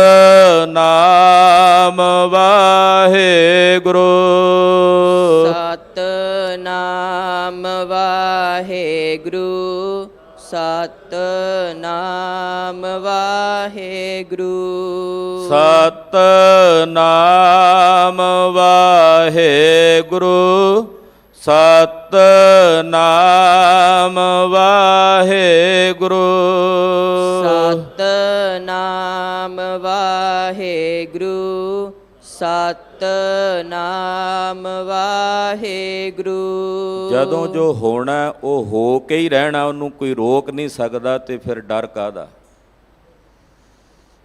ਡਰ ਕਦੋਂ ਉਪਜਦਾ ਹੈ? ਜਦੋਂ ਇਹ ਸੋਚਦੇ ਆ ਵੀ ਕਿਤੇ ਇਹ ਹੋ ਨਾ ਜਾਵੇ। ਇੱਕ ਦੁਕਾਨਦਾਰ ਤਾਂ ਹੀ ਡਰਦਾ ਨਾ ਵੀ ਉਹਨੂੰ ਇਹ ਡਰ ਹੈ ਵੀ ਕਿਤੇ ਮੈਨੂੰ ਇਸ ਦੁਕਾਨ 'ਚ ਨੁਕਸਾਨ ਨਾ ਹੋ ਜਾਵੇ। ਵਪਾਰੀ ਤਦੇ ਡਰਦਾ ਵੀ ਕਿਤੇ ਇਸ ਵਪਾਰ ਵਿੱਚ ਮੈਨੂੰ ਘਾਟਾ ਨਾ ਪੈ ਜਾਵੇ। ਪਰ ਜੇ ਅਵਸਥਾ ਇਹ ਬਣ ਜੇ ਜੋ ਹੋਣਾ ਹੋ ਕੇ ਹੀ ਰਹੇਗਾ, ਤੇ ਫਿਰ ਡਰ ਕਾਹਦਾ? ਫਿਰ ਭੈ ਕਾਹਦਾ? ਫਿਰ ਤਾਂ ਭੈ ਹੋਣਾ ਹੀ ਨਹੀਂ ਚਾਹੀਦਾ, ਫਿਰ ਤਾਂ ਡਰ ਰਹਿਣਾ ਹੀ ਨਹੀਂ ਚਾਹੀਦਾ। ਗੁਰਮੁਖ ਦੀ ਅਵਸਥਾ ਬਣ ਜਾਂਦੀ। ਉਹ ਕਹਿੰਦੇ ਜੋ ਹੋਣਾ ਹੋ ਕੇ ਹੀ ਰਹਿਣਾ, ਚਿੰਤਾ ਤਾਂ ਕੀ ਕੀਜੀਐ, ਜੋ ਅਨਹੋਨੀ ਹੋਏ, ਇਹੋ ਮਾਰਗ ਸੰਸਾਰ ਕੋ ਨਾਨਕ ਥਿਰ ਨਹੀਂ ਕੋਏ। ਜੋ ਹੋਣੀ ਹੋ ਕੇ ਹੀ ਰਹਿਣੀ ਹੈ, ਉਹਦੀ ਫਿਕਰ ਹੀ ਕੀ ਕਰਨੀ, ਉਹਦਾ ਚਿੰਤਾ ਤੇ ਡਰ ਭੈ ਹੀ ਕਾਹਦਾ ਕਰਨਾ। ਇਸ ਕਰਕੇ ਗੁਰਮੁਖ ਪਰਮੇਸ਼ਰ ਦੀ ਕਿਰਪਾ ਦੇ ਪਾਤਰ ਬਣ ਕੇ ਭਉ ਤੋਂ ਵੀ ਰਹਿਤ ਹੋ ਜਾਂਦੇ। ਉਹਨਾਂ ਦੇ ਹਿਰਦੇ ਚੋਂ ਭਉ ਵੀ ਭੱਜ ਜਾਂਦਾ ਹੈ। ਪਾਰ ਬ੍ਰਹਮ ਅਪਰੰਪਰ ਸੁਆਮੀ। ਪਾਰ ਬ੍ਰਹਮ, ਬ੍ਰਹਮ ਸ਼ਬਦ ਇਤਨਾ ਵਿਸ਼ਾਲ ਸ਼ਬਦ ਹੈ ਨਾ, ਇਹ 3 ਅੱਖਰ। ਦੁਨੀਆ ਦੀ ਹੋਰ ਕਿਸੇ ਭਾਸ਼ਾ ਵਿੱਚ ਇਹਦਾ ਅਨੁਵਾਦ ਨਹੀਂ ਹੋ ਸਕਦਾ, ਕਿਉਂਕਿ ਹੋਰ ਕਿਸੇ ਭਾਸ਼ਾ ਵਿੱਚ ਇਹਦੀ ਵਿਆਖਿਆ ਹੋ ਹੀ ਨਹੀਂ ਸਕਦੀ ਜੋ ਬ੍ਰਹਮ ਕਹਿ ਕੇ ਹੋ ਸਕਦੀ ਹੈ। ਕਿਸੇ ਭਾਸ਼ਾ 'ਚ ਇਹਦਾ ਤਰਜਮਾ ਨਹੀਂ ਹੋ ਸਕਦਾ। ਹਰ ਭਾਸ਼ਾ ਵਿੱਚ ਇਹਨੂੰ ਬ੍ਰਹਮ ਹੀ ਲਿਖਣਾ ਪਵੇਗਾ। ਚਾਹੇ ਅੰਗਰੇਜ਼ੀ 'ਚ ਲਿਖਣਾ ਹੋਵੇ, ਚਾਹੇ ਫਰੈਂਚ 'ਚ ਲਿਖਣਾ ਹੋਵੇ, ਉੱਥੇ ਬ੍ਰਹਮ ਹੀ ਲਿਖਣਾ ਪਵੇਗਾ, ਤਾਂ ਇਹਦੇ ਅਰਥ ਪੂਰਨ ਤੌਰ 'ਤੇ ਸਾਰਥਕ ਹੋਣਗੇ। ਜੇ ਉਹਨਾਂ ਭਾਸ਼ਾਵਾਂ ਦੇ ਸ਼ਬਦਾਂ ਮੁਤਾਬਕ ਇਹਦਾ ਅਰਥ ਲਿਖਿਆ ਜਾਵੇ ਨਾਮ ਬਦਲ ਕੇ, ਤਾਂ ਉਹ ਸੰਪੂਰਨ ਨਹੀਂ ਹੋਵੇਗਾ। ਬ੍ਰਹਮ ਦਾ ਮਤਲਬ ਹੈ ਵਿਆਪਕ, ਜੋ ਹਰ ਜ਼ਰਰੇ ਵਿੱਚ ਹੈ, ਹਰ ਕਣ ਵਿੱਚ ਹੈ। ਜਦੋਂ ਪਾਰ ਸ਼ਬਦ ਪਹਿਲਾਂ ਲਿਖ ਦਿੱਤਾ ਨਾ, ਪਾਰ ਬ੍ਰਹਮ, ਤੇ ਪਾਰ ਬ੍ਰਹਮ ਦਾ ਮਤਲਬ ਹੈ ਜਿਹਦੇ ਪਾਰ ਤੇ ਉਰਾਰ ਦਾ ਕੁਝ ਨਹੀਂ ਪਤਾ। ਸਮੁੰਦਰ ਦੇ ਕਿਨਾਰੇ ਤੇ ਖੜੇ ਉਰਲੇ ਪਾਸੇ ਤਾਂ ਤੁਹਾਨੂੰ ਉਰਾਰ ਦਿਸ ਰਿਹਾ ਨਾ, ਤੇ ਪਰਾਰ ਵੀ ਕਿਤੇ ਹੋਵੇਗਾ। ਪਰ ਬ੍ਰਹਮ ਪਰਮੇਸ਼ਰ ਐਸਾ ਹੈ ਜਿਹਦਾ ਨਾ ਉਰਲਾ ਕਿਨਾਰਾ ਕਿਹਾ ਜਾ ਸਕਦਾ, ਨਾ ਪਾਰਲਾ ਕਿਨਾਰਾ ਕਿਹਾ ਜਾ ਸਕਦਾ। ਇਸ ਕਰਕੇ ਉਹਨੂੰ ਕਹਿੰਦੇ ਨੇ ਪਾਰ ਬ੍ਰਹਮ। ਅਪਰੰਪਰ, ਪਾਰਾਵਾਰ ਤੋਂ ਰਹਿਤ, ਪਾਰ ਉਰਾਰ ਤੋਂ ਰਹਿਤ, ਉਹਨੂੰ ਕਹਿੰਦੇ ਨੇ ਅਪਰੰਪਰ। ਸੁਆਮੀ, ਸੁਆਮੀ ਕਹਿੰਦੇ ਨੇ ਮਾਲਕ ਨੂੰ, ਸੁਆਮੀ ਕਹਿੰਦੇ ਆ ਸਾਹਿਬ ਨੂੰ। ਉਹ ਸਾਡਾ ਸੁਆਮੀ ਆ, ਸਾਡਾ ਮਾਲਕ ਹੈ। ਅਸੀਂ ਸਭ ਉਹਦੇ ਦਾਸ ਹਾਂ, ਤੇ ਸਾਡਾ ਸਭ ਦਾ ਸੁਆਮੀ ਉਹ ਪਰਮੇਸ਼ਰ ਹੈ। ਗੁਰੂ ਖਾਲਸੇ ਪੰਥ ਦੇ ਇੱਕ ਮਹਾਨ ਵਿਦਵਾਨ ਪ੍ਰੋਫੈਸਰ ਪੂਰਨ ਸਿੰਘ ਜੀ ਹੋਏ। ਉਹਨਾਂ ਨੇ ਇੱਕ ਮਹਾਂਪੁਰਖ ਦੀ ਜੀਵਨੀ ਲਿਖੀ, ਜਿਸ ਮਹਾਂਪੁਰਖ ਦਾ ਨਾਮ ਹੈ ਸਵਾਮੀ ਰਾਮ ਤੀਰਥ। ਪ੍ਰੋਫੈਸਰ ਪੂਰਨ ਸਿੰਘ ਹੋਣਾ ਨੇ ਇਹ ਪੁਸਤਕ ਲਿਖੀ। ਭਾਸ਼ਾ ਵਿਭਾਗ ਪੰਜਾਬ ਤੋਂ ਇਹ ਪੁਸਤਕ ਛਪੀ ਮਿਲਦੀ। ਸਵਾਮੀ ਰਾਮ ਤੀਰਥ ਦੀ ਜੀਵਨੀ ਲਿਖਦਿਆਂ ਪ੍ਰੋਫੈਸਰ ਪੂਰਨ ਸਿੰਘ ਜੀ ਲਿਖਦੇ ਕਿ ਸਵਾਮੀ ਰਾਮ ਤੀਰਥ ਜੀ ਆਪਣੀ ਜੇਬ ਦੇ ਵਿੱਚ ਇੱਕ ਘੜੀ ਰੱਖਦੇ। ਉਹਨਾਂ ਵੇਲਿਆਂ ਵਿੱਚ ਪੈਂਡਲੂਮ ਘੜੀਆਂ ਹੁੰਦੀਆਂ, ਉਹ ਜੇਬ 'ਚੋਂ ਕੱਢ ਕੇ ਇੱਦਾਂ ਵੇਖਣਾ ਹੁੰਦਾ ਸਮਾਂ। ਪ੍ਰੋਫੈਸਰ ਸਨ, ਕਿਸੇ ਨੇ ਪੁੱਛ ਲੈਣਾ ਕਿ ਰਾਮ ਤੀਰਥ ਜੀ, ਉਹਨਾਂ ਦਾ ਪਹਿਲਾ ਨਾਮ ਤੀਰਥ ਰਾਮ ਸੀ, ਬਾਅਦ ਵਿੱਚ ਤਬਦੀਲ ਕਰਕੇ ਉਹ ਰਾਮ ਤੀਰਥ ਹੋ ਗਏ। ਕਹਿਣ ਲੱਗੇ ਸਵਾਮੀ ਜੀ ਟਾਈਮ ਕਿੰਨਾ ਹੋਇਆ? ਉਹਨਾਂ ਨੇ ਘੜੀ ਬਾਹਰ ਕੱਢਣੀ ਤੇ ਗੌਰ ਨਾਲ ਵੇਖਣਾ ਤੇ ਕਹਿਣਾ 1 ਵੱਜ ਗਿਆ। 1 ਕਿਸੇ ਨੇ ਸਵੇਰੇ ਟਾਈਮ ਪੁੱਛ ਲੈਣਾ, ਉਹਨਾਂ ਨੇ ਘੜੀ ਬਾਹਰ ਕੱਢਣੀ ਤੇ ਕਹਿਣਾ 1 ਵਜ ਗਿਆ। ਕਿਸੇ ਨੇ ਸ਼ਾਮ ਨੂੰ ਪੁੱਛਣਾ ਤੇ ਕਹਿਣਾ 1 ਵਜ ਗਿਆ। ਜਦੋਂ ਵੀ ਕਿਸੇ ਨੇ ਪੁੱਛ ਲੈਣਾ ਤੇ 1 ਹੀ ਕਹਿਣਾ। ਲੋਕਾਂ ਨੇ ਹੈਰਾਨ ਹੋ ਕੇ ਪੁੱਛਣਾ, ਰਾਮ ਤੀਰਥ ਜੀ ਕੀ ਇਹ ਘੜੀ ਤੁਹਾਡੀ ਰੁਕੀ ਹੋਈ ਹੈ, ਹਰ ਵੇਲੇ ਇਹਦੇ ਤੇ 1 ਹੀ ਵੱਜਾ ਰਹਿੰਦਾ? ਉਹਨਾਂ ਦਾ ਬੜਾ ਪਿਆਰਾ ਜਵਾਬ ਹੋਣਾ, ਕਹਿੰਦੇ ਰਾਮ ਦੀ ਘੜੀ ਹੈ, ਰਾਮ ਦੀ ਘੜੀ ਤੇ ਹਮੇਸ਼ਾ 1 ਹੀ ਰਹਿੰਦਾ, 2 ਤਾਂ ਇੱਥੇ ਹੈ ਹੀ ਨਹੀਂ। ਉਹ ਸਵਾਮੀ ਸ਼ਬਦ ਦੇ ਅਰਥ ਕਰਿਆ ਕਰਦੇ। ਮੈਨੂੰ ਸਵਾਮੀ ਤੋਂ ਹੀ ਇਹ ਬਚਨ ਉਹਨਾਂ ਦੇ ਜੀਵਨ ਦਾ ਚੇਤੇ ਆ ਗਿਆ। ਅੰਗਰੇਜ਼ੀ ਵਿੱਚ ਅਰਥ ਕਰਦੇ, ਸੋ ਐਮ ਆਈ, ਮੈਂ ਉਹ ਹਾਂ, ਯਾਨੀ ਕਿ ਰਾਮ ਦੀ ਅੰਸ਼ ਹਾਂ, ਪਰਮੇਸ਼ਰ ਦੀ ਅੰਸ਼ ਹਾਂ। ਇਹ ਵੀ ਅਰਥੋਂ ਕਰਿਆ ਕਰਦੇ ਸਵਾਮੀ ਦਾ। ਪਰ ਇੱਥੇ ਸਵਾਮੀ ਦਾ ਅਰਥ ਹੈ ਮਾਲਕ, ਪਰਮੇਸ਼ਰ, ਨਿਰੰਕਾਰ, ਜੋ ਸਾਰੇ ਜਗਤ ਦਾ ਸਵਾਮੀ ਹੈ। ਹਾਂਜੀ, ਸਗਲ ਘਟਾ ਕੇ ਅੰਤਰ ਜਾਮੀ, ਸਭ ਘਟਾਂ ਦੇ ਅੰਦਰ ਦੀ ਜਾਣਨ ਵਾਲੇ ਅੰਤਰਜਾਮੀ ਨੇ ਵਾਹਿਗੁਰੂ ਜੀ। ਘਟ ਘਟ ਕੇ ਅੰਤਰ ਕੀ ਜਾਣਤ, ਭਲੇ ਬੁਰੇ ਕੀ ਪੀਰ ਪਛਾਨਤ। ਸਭ ਦੇ ਅੰਦਰ ਦੀ ਜਾਣਨ ਵਾਲੇ ਅੰਤਰਜਾਮੀ ਹਨ। ਹਰ ਘਟ ਦੇ ਹਿਰਦੇ ਵਿੱਚ ਕੀ ਉਪਜ ਰਿਹਾ, ਕਿਸ ਦੇ ਹਿਰਦੇ 'ਚ ਕੀ ਸੰਕਲਪ ਹੈ, ਕੀ ਫੁਰਨਾ ਹੈ, ਉਹ ਜਾਣੀ ਜਾਣਦੇ ਹਨ। ਕਰੋ ਅਰਦਾਸ ਆਪਣੇ ਸਤਿਗੁਰ ਪਾਸ। ਅਰਦਾਸ ਦਾ ਪਹਿਲਾ ਅੱਖਰ ਐੜਾ ਹੈ ਹੀ ਅੰਤਰਜਾਮੀ ਦਾ ਵਾਚਕ। ਉਸ ਅੰਤਰਜਾਮੀ ਵਾਹਿਗੁਰੂ ਪਰਮੇਸ਼ਰ ਦੇ ਚਰਨਾਂ ਵਿੱਚ ਆਪਣੇ ਸਤਿਗੁਰੂ ਜੀ ਦੇ ਪਾਸ ਮੈਂ ਅਰਦਾਸ ਕਰਦਾ ਹਾਂ। ਕਰੋ ਅਰਦਾਸ ਆਪਣੇ ਸਤਿਗੁਰ ਪਾਸ। ਆਪਣੇ ਸਤਿਗੁਰੂ ਜੀ ਦੇ ਪਾਸ ਮੈਂ ਅਰਦਾਸ ਕਰਦਾ ਹਾਂ, ਬੇਨਤੀ ਕਰਦਾ ਹਾਂ। ਅਰਦਾਸ ਕੇਵਲ ਲਫ਼ਜ਼ ਨਹੀਂ ਹਨ ਗੁਰੂ ਖਾਲਸਾ ਜੀ। ਕੇਵਲ ਬਾਹਰਲੇ ਜਿਹੜੇ ਸ਼ਬਦ ਅਸੀਂ ਬੋਲਦੇ ਹਾਂ, ਇਹ ਅਰਦਾਸ ਇੱਕ ਪ੍ਰਕਾਰ ਹੈ ਆਪਣੇ ਮਾਲਕ ਅੱਗੇ ਅਰਦਾਸ ਕਰਨ ਦਾ। ਅਸਲ ਵਿੱਚ ਇਹ ਅਰਦਾਸ ਆਤਮਾ ਦੀ ਪੁਕਾਰ ਹੈ ਉਸ ਪਰਮਾਤਮਾ ਤੱਕ। ਪੰਥ ਰਤਨ ਭਾਈ ਸਾਹਿਬ ਭਾਈ ਜਸਵੀਰ ਸਿੰਘ ਜੀ ਖਾਲਸਾ ਖੰਨੇ ਵਾਲੇ, ਉਹ ਇਹ ਬਚਨ ਕਰਿਆ ਕਰਦੇ ਸਨ।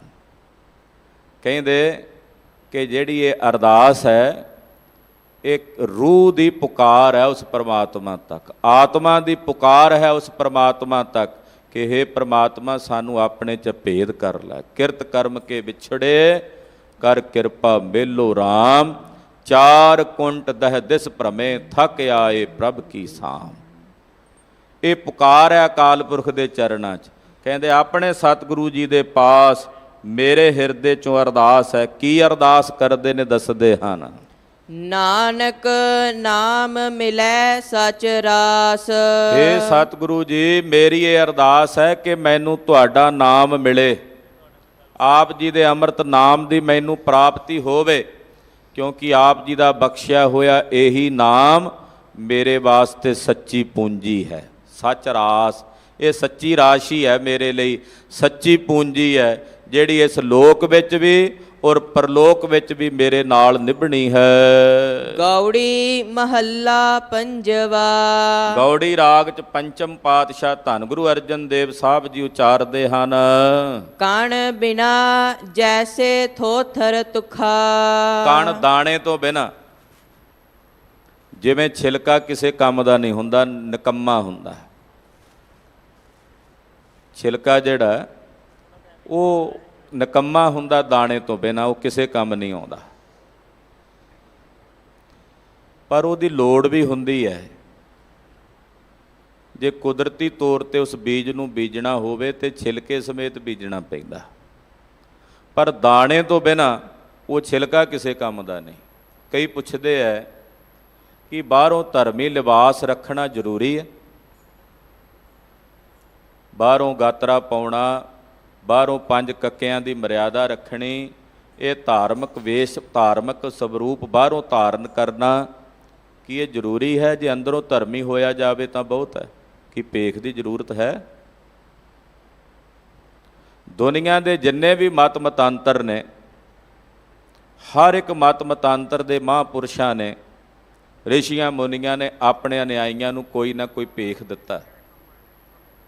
ਕਲਗੀਆਂ ਵਾਲੇ ਚੋਜੀ ਪ੍ਰੀਤਮ ਸ੍ਰੀ ਗੁਰੂ ਗੋਬਿੰਦ ਸਿੰਘ ਸਾਹਿਬ ਜੀ ਨੇ ਸਾਨੂੰ ਆਹ ਸਰੂਪ ਬਖਸ਼ਿਸ਼ ਕੀਤਾ ਪੰਜਾਂ ਕੱਕਿਆਂ ਦੀ ਮਰਿਆਦਾ ਵਾਲਾ। ਇਹਦਾ ਮਤਲਬ ਕੋਈ ਨਾ ਕੋਈ ਕਾਰਨ ਤਾਂ ਹੋਵੇਗਾ ਕਿ ਬਾਹਰਲੇ ਲਿਬਾਸ ਦੀ ਧਰਮੀ ਭੇਖ ਦੀ ਜ਼ਰੂਰਤ ਹੈ। ਜੇ ਅੰਦਰੋਂ ਧਰਮੀ ਬਣ ਜਾਈਏ ਤਾਂ ਕਾਫੀ ਨਹੀਂ। ਚਾਵਲ ਦਾ ਦਾਣਾ ਜੇ ਛਿਲਕੇ ਚੋਂ ਬਾਹਰ ਕੱਢ ਕੇ ਰੱਖ ਦਿੱਤਾ ਜਾਏ, ਉਹ ਖਾਣ ਦੇ ਤਾਂ ਕੰਮ ਆ ਜਾਏਗਾ, ਪੇਟ ਭਰਨ ਦੇ। ਉਹਦੇ ਨਾਲ ਸਾਨੂੰ ਆਨੰਦਿਤ ਹੋ ਜਾਵਾਂਗੇ, ਛਕਣ ਤੋਂ ਬਾਅਦ ਪੇਟ ਭਰ ਜਾਏਗਾ, ਉਹ ਕੰਮ ਆ ਗਿਆ। ਪਰ ਉਹ ਜਿਹੜਾ ਕੱਲਾ ਛਿਲਕਾ ਹੈ ਉਸ ਚਾਵਲ ਦੇ ਦਾਣੇ ਤੋਂ ਬਿਨਾਂ ਕਿਸੇ ਕੰਮ ਦਾ ਨਹੀਂ। ਪਰ ਜੇ ਉਸੇ ਬੀਜ ਨੂੰ ਬੀਜਣਾ ਹੋਵੇ ਫਿਰ ਛਿਲਕੇ ਦੇ ਸਮੇਤ ਉਹ ਚਾਵਲ ਦਾ ਦਾਣਾ ਬੀਜਾਂਗੇ ਤੇ ਉੱਗੇਗਾ। ਜੇ ਕੱਲਾ ਚਾਵਲ ਦਾ ਦਾਣਾ ਛਿਲਕੇ ਤੋਂ ਬਿਨਾਂ ਬੀਜਿਆ ਜਾਏਗਾ ਤੇ ਨਹੀਂ ਉੱਗੇਗਾ। ਜੇ ਤੁਸੀਂ ਚਾਹੁੰਦੇ ਹੋ ਕਿ ਸਾਡੇ ਧਰਮ ਦਾ ਵਾਧਾ ਹੋਵੇ, ਹੋਰ ਅੱਗੇ ਵਧਣ ਫੁੱਲਣ, ਹੋਰ ਸਾਡਾ ਵਾਧਾ ਹੋਵੇ, ਅਸੀਂ ਹੋਰ ਵਧੀਏ ਫੁੱਲੀਏ, ਤਾਂ ਫਿਰ ਬਾਹਰਲੇ ਲਿਬਾਸ ਦੀ ਜ਼ਰੂਰਤ ਹੈ, ਧਰਮੀ ਲਿਬਾਸ ਦੀ ਜ਼ਰੂਰਤ ਹੈ। ਅੰਦਰੋਂ ਵੀ ਧਰਮੀ ਹੋਣਾ ਚਾਹੀਏ। ਜੇ ਕੱਲਾ ਅੰਦਰੋਂ ਧਰਮੀ ਹੋ, ਆਪਣਾ ਆਪ ਤਾਂ ਉਧਾਰ ਕਰ ਲਓਗੇ, ਪਰ ਤੁਸੀਂ ਗੁਰੂ ਪੰਥ ਦੇ ਵਾਧੇ ਵਿੱਚ ਕਿਸੇ ਪ੍ਰਕਾਰ ਦਾ ਯੋਗਦਾਨ ਨਹੀਂ ਪਾ ਸਕੋਗੇ। ਜੇ ਪੰਜਾਂ ਕੱਕਿਆਂ ਦੀ ਮਰਿਆਦਾ ਸਹਿਤ ਕੇਸਾ ਧਾਰੀ ਸਾਬਤ ਸੂਰਤ ਹੋ ਕੇ ਵਿਚਰੋਗੇ, ਤੁਹਾਡੇ ਸਵਰੂਪ ਤੋਂ, ਤੁਹਾਡੇ ਨਿਤਨੇਮ ਤੋਂ, ਤੁਹਾਡੇ ਜੀਵਨ ਤੋਂ ਪ੍ਰਭਾਵਿਤ ਹੋ ਕਰਕੇ ਹੋਰ ਵੀ ਅਨੇਕਾਂ ਆਖਣਗੇ ਹਾਂ ਅਸੀਂ ਵੀ ਸਿੱਖੀ ਧਾਰਨ ਕਰੀਏ। ਪਰ ਜੇ ਆਮ ਵਰਗੇ ਹੀ ਹੋ ਗਏ, ਦੂਜਿਆਂ ਵਾਂਗੂ ਹੀ ਹੋ ਗਏ, ਭਜਨ ਕਰਕੇ ਆਪਣਾ ਆਪ ਤਾਂ ਉਧਾਰ ਲਓਗੇ, ਪਰ ਸਿੱਖੀ ਦੇ ਵਾਧੇ ਵਿੱਚ ਤੁਹਾਡਾ ਕੋਈ ਯੋਗਦਾਨ ਨਹੀਂ ਹੋਵੇਗਾ। ਇਸ ਕਰਕੇ ਲਿਬਾਸ ਵੀ ਜ਼ਰੂਰੀ ਹੈ। ਬਾਹਰੋਂ ਧਰਮੀ ਚਿੰਨ੍ਹ ਜਿਹੜੇ ਸਾਨੂੰ ਗੁਰਦੇਵ ਨੇ ਬਖਸ਼ਿਸ਼ ਕੀਤੇ ਨੇ ਉਹ ਅਤੀ ਜ਼ਰੂਰੀ ਨੇ। ਆਮ ਕਰਕੇ ਕਈ ਕਹਿ ਦਿੰਦੇ ਆ ਅਸੀਂ ਮਨ ਕਰਕੇ ਧਰਮੀ ਹਾਂ ਜੀ, ਮਨ ਕਰਕੇ ਅਸੀਂ ਬੜੇ ਪਵਿੱਤਰ ਹਾਂ, ਸਾਨੂੰ ਬਾਹਰੋਂ ਖੰਡੇ ਬਾਟੇ ਦੀ ਪੋਲ ਦੀ ਲੋੜ ਨਹੀਂ ਹੈ। ਤਾਂ ਉਹ ਇਹ ਭਰਮ ਆਪਣੇ ਹਿਰਦੇ 'ਚੋਂ ਤਿਆਗ ਦੇਣ। ਖੈਰ ਇੱਥੇ ਵਿਚਾਰ ਚੱਲ ਰਹੀ ਹੈ ਕਿ ਜਿਵੇਂ ਦਾਣੇ ਤੋਂ ਬਿਨਾਂ ਜਿਹੜਾ ਤੁੱਖ ਹੈ, ਛਿਲਕਾ, ਥੋਥਰ, ਖਾਲੀ ਛਿਲਕਾ, ਉਹ ਕਿਸੇ ਕੰਮ ਨਹੀਂ ਆਉਂਦਾ, ਨਿਕੰਮਾ ਹੈ। ਨਾਮ ਬਿਹੂਨ ਸੂਨੇ ਸੇ ਮੁਖਾ। ਉਦਾਹਰਨ ਦੇ ਕੇ ਮਹਾਰਾਜ ਜੀ ਸਮਝਾਉਂਦੇ ਇਸੇ ਤਰ੍ਹਾਂ ਪਰਮੇਸ਼ਰ ਦੇ ਨਾਮ ਤੋਂ ਬਿਨਾਂ ਜਿਹੜੇ ਇਹ ਮੁਖ ਨੇ ਇਹ ਵੀ ਸੁੰਨੇ, ਜਿਹੜੇ ਨਾਮ ਤੋਂ ਬਿਨਾਂ ਸੁੰਨੇ ਮੁਖ ਨੇ, ਨਾਮ ਨਹੀਂ ਨਾ ਜਪਦੇ ਆਪਣੇ ਮੁਖ ਦੁਆਰਾ, ਕਹਿੰਦੇ ਉਹ ਮੂੰਹ ਵੀ ਨਿਕੰਮੇ ਤੇ ਨਿਸ਼ਫਲ ਨੇ, ਉਹਨਾਂ ਮੂੰਹਾਂ ਦਾ ਕੋਈ ਮਤਲਬ ਨਹੀਂ। ਉਹਦੇ ਬਾਬਤ ਗੁਰਦੇਵ ਇਉਂ ਬਚਨ ਕਰਦੇ, ਰਸਨਾ ਜਪੈ ਨਾ ਨਾਮ ਤਿਲ ਤਿਲ ਕਰ ਕੱਟੀ ਹੈ। ਜਿਹੜੀ ਜ਼ੁਬਾਨ, ਜਿਹੜੀ ਰਸਨਾ ਪਰਮੇਸ਼ਰ ਦਾ ਭਜਨ ਨਹੀਂ ਕਰਦੀ, ਉਹ ਰਸਨਾ ਨੂੰ ਤਿਲ ਤਿਲ ਕਰਕੇ ਕੱਟ ਦਿਓ, ਉਹਦਾ ਕੋਈ ਮਤਲਬ ਨਹੀਂ, ਕੋਈ ਪ੍ਰਯੋਜਨ ਨਹੀਂ।